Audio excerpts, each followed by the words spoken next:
Okay, so we compare smartphones from every single brand, all the way from 10,000 to 1 lakh, and the results are shocking. Okay, so you bought a shiny new Samsung budget phone thinking that you will get all the latest One UI feature, but you don't get anything. And this is not just a story with Samsung, same with OnePlus, Xiaomi, iQOO and even Motorola. All you get is bloatware, ads and recommendations. So this is Mrinal, you're already watching TechWiser and we rank the smartphone experience of each brand from best to worst. So we took two phones from each brand, one from the budget offering and other from the flagship. And after testing hundreds of phones, we usually notice four major difference between the budget and flagship: software experience, features, bloatware and ads and recommendations. Now I won't explain this in detail here, but as we go through the video you will automatically understand. And of course we have reset all the smartphones and use them in the default settings only, because 90% of the people, well, they use their phone in default settings and the rest 10% are subscribed to this channel. So share this video with the other 90%. Okay, so let's start with the best brand. Any guesses? Yes, Apple. Now Apple is known for giving the latest updates on all smartphones and they provide the software updates for the longest period in the industry. So we compare side by side the iPhone 12 mini and the 16 Pro Max. Both of them running the iOS version 18.3.1. And the software update policy, well, Apple never specify it in their policies, but if you take a look at the historical data, they usually provide 6 to 7 years of software update easily. Now if you talk about the features on both phones, there is no difference. Both iPhone have exactly same software experience, it's just the size that's different. You even get this cool animation when you press this power and volume buttons on both phones. However, it does misses out on few features like crash detection, LiDAR sensor and Apple Intelligence. But of course those are hardware driven features, so it's okay. Now coming to bloatware, you may have heard about this term before in our smartphone videos, and in case you haven't, don't worry, we have your back. So apps like Safari, Apple Music etc. on iPhone and Gmail, YouTube etc. on Android, they aren't technically bloatware since they are widely used and are integrated into the system level. However, pre-installed third-party apps like Candy Crush, Bubble Shooter or Facebook etc. they are considered bloatware. And if you talk about the bloatware situations on iPhone, well, iPhone technically doesn't come with any bloatware. However, you do get some pre-installed apps like Apple Maps and Apple Music etc. which is fine. Also, you don't get ads and notifications or any other pre-installed apps on iPhone. We even factory reset and checked and we haven't received any notification.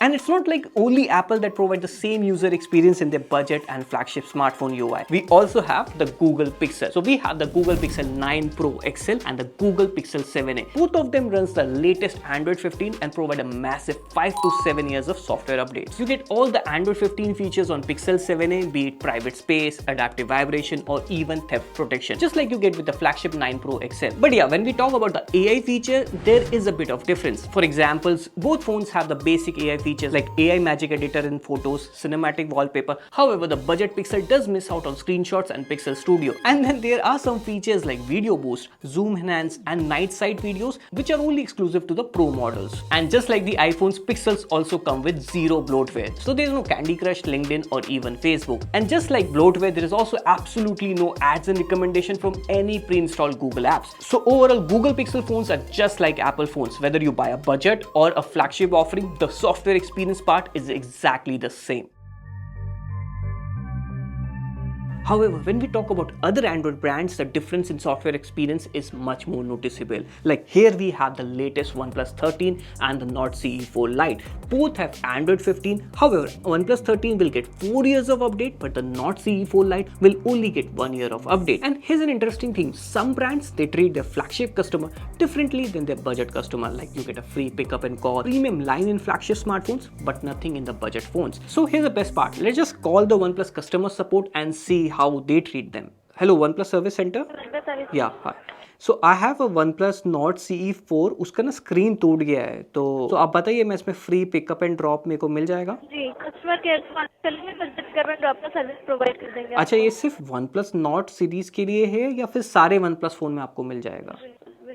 Okay, सारे OnePlus phones में है free pickup and drop, any place in India? वो तो देखिए scenario के ऊपर depend करता है ना. Okay, so that was pretty unexpected. And if you talk about the updates, even the feature there is a difference. Like both have Oxygen OS 15 and you can see the expensive OnePlus 13, they have smooth animation. But on Not CE4 Lite, there is no animation. The CE4 Lite also misses out on other features like pulse lock screen style. Along with that, it also misses out on some AI apps like Video Boost, Image Sharpener, and even Circle to Search. However, the Not CE4 Lite does have some AI features like AI summarization in notes, etc. And if you talk about the bloatware in both smartphones, like I put them side by side in the folder so that you can see it easily. If you look closely in the Not CE4 Lite, you get 4 more extra apps compared to OnePlus 13, which has pretty much none of it. And you also get apps and recommendation on both OnePlus phones via the OnePlus Global Search. And you also get this lock screen magazine, so no difference there. Now the gap between the budget and the flagship offering gets even wider when we move to the Moto phones. Like this Moto H50 Ultra, which is one of their most expensive smartphone, is currently running Hello UI based on Android 15. And as per Motorola, Moto H50 Ultra will come with 3 + 4 years of update, and the budget G45 is still on Android 14. And considering the Moto's update situation, it's still fine, but it will only get one more OS update. And in terms of feature, like obviously you don't get the Moto AI features on G45 like Magic Canvas, Voice Transcribe, and even Circle to Search. But then again, you don't expect AI features on 10,000 rupee smartphone. Now if you talk about bloatwares, there were rumors that Moto has started adding bloatware from their Android 15 onwards. Here it is. As you can see side by side, there are total of 6 bloatware in Moto H50 Ultra, and the situation is even worse in Moto G45. Like there are almost 14 pre-installed apps. And the worst part, the G45 now comes with glance. Thankfully, that is not the case with Moto H50 Ultra, so no glance and recommendation as of now. Okay, next up we have the iQOO phones, which runs FunTouch OS. Now since Vivo phone also runs on FunTouch OS just like iQOO phones, the result will be pretty much same. So here we have picked the iQOO Z9 in the budget segment and the iQOO 13 in the flagship segment. And of course, to make everything fair, both of them are running the Android 15. So iQOO 13 is running the Android 15 and you will get 3 more years of update, while the budget Z9 is also running the Android 15 beta and you will get 1 more year of OS update. Now remember, when we talk about the premium treatment in the OnePlus phones, well, in Vivo phones we went to the customer centers and see if you have a budget Vivo or iQOO phone, you have a regular line. But if you have purchased a flagship, then you have a premium line, which is understandable because if I'm paying 1 lakh rupees, I would expect a premium experience. Now iQOO Z9 is one of those rare phones that packs almost all the features of iQOO 12, like from lock screen customization to live transcribe to screen translation and even a video wallpaper. You name it, it's there. However, it does misses out on few ultra gaming modes like super resolution and frame interpolation, which might be due to the hardware limitation. Now if you talk about the bloatware, you can see it has 14 bloatware compared to just 4 bloatware on iQOO 12. And for ads and recommendation, here's an interesting one. You might have seen at least one extra app store in most of the Android smartphone brands, like OnePlus Store in OnePlus and Galaxy Store in Samsung. But on iQOO phones, you have 2. One is from iQOO Store and the other from V Store, and both of them sends notification. Now you can also expect something like glance, and yes, even the flagship has lock screen poster, which is basically the same thing.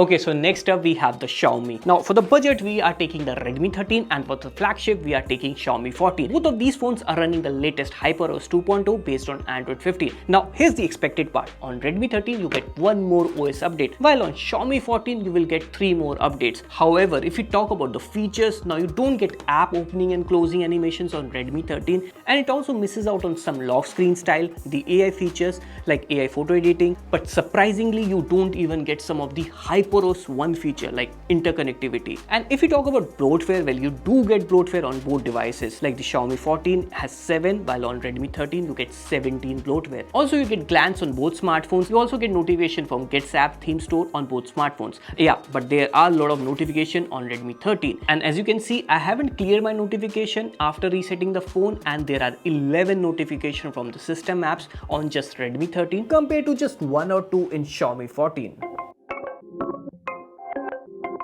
Okay, so next up we have Realme, and both of these smartphones are running the latest Realme UI 6, which is based on Android 15. Now, the moment we use the phone for the first time, it feels less like a Realme UI and more like an Oxygen OS, or should I say Color OS.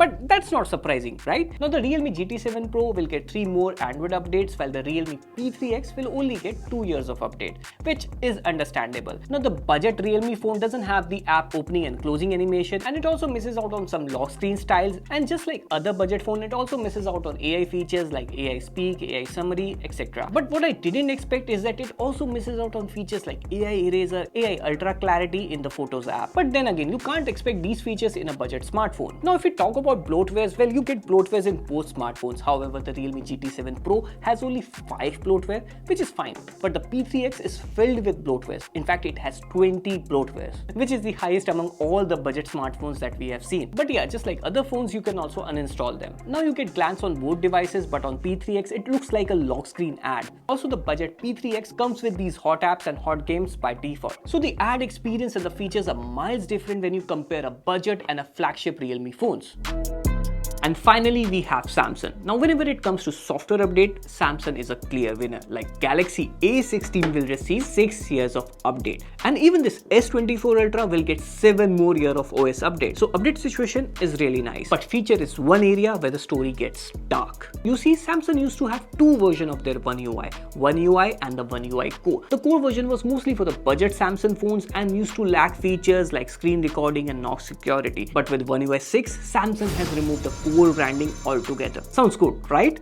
Well, not entirely. Even though the branding is gone, the budget Samsung phone still misses out on features like screen recording. Also, Samsung is known for customization, like internet is flooded with customization videos on Good Lock module. But guess what? You don't get any of it here. Like, it doesn't even have Good Lock support, and you do get Fine Lock, but that's an entire story altogether. You have to download it from the Play Store and do a lot of stuff just to get it working. And then again, you also misses out on some of the Galaxy AI features. Like, I don't expect entire thing to be here, but some of it, like writing tools, summarization, circle to search, it could have been there. And just like other brands, you also get bloatwares on both the flagship and the budget phones. Like A16 has 11 bloatware apps compared to 7 in S24 Ultra. And yes, you also get notification from the Galaxy Store, My Galaxy, and even the glance on the lock screen. And what's even more annoying is this banner right at the home screen, something that you wouldn't expect at this level. Okay, so after the whole experiment and going through dozens of smartphones, here is what we understood. There are 2 types of smartphone brands. One that treats their budget and flagship phones equally, like iPhones and Pixel. And one of the reasons for that is because iPhone and Pixel don't really have budget and budget offering, and they have a limited SKUs. But on the other hand, there are brands which give you a flagship experience on flagship phones. But if you buy a budget phone thinking that you will be getting a flagship experience, the reality is completely different. Which again makes sense because you get what you pay for. However, the problem comes when there are a lot of people who blindly buy a budget phone from a particular brand thinking that they will be getting a flagship phone experience, but they are left disappointed. So share this video with all of them, and on that note, this is Mrinal signing off, and pew pew pew.